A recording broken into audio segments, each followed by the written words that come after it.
Hey friends, if you encounter this issue where the Windows key is not working on your Windows 11 computer, then please watch this video. I will guide you through the resolutions. So the first solution is to check for the keyboard battery. Is it good enough? If not, then reconnect it and also check for the USB connections.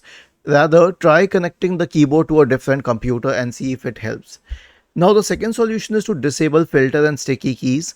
Right click on the start button and select settings from the menu. Now go to the accessibility tab on the list on the left hand side. In the right pane select keyboard, and then we have sticky keys, filter keys and toggle keys. You can toggle all of them off. The next solution is to update the keyboard drivers. Search for device manager in the Windows search bar and open device manager.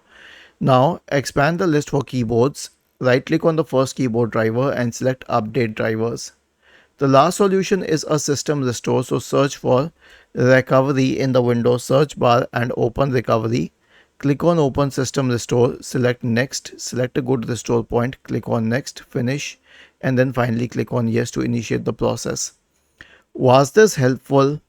If yes, then please subscribe to the channel. If not, then let us know in the comment section of the video on how we could help you further. Thank you for watching this video and have a nice day.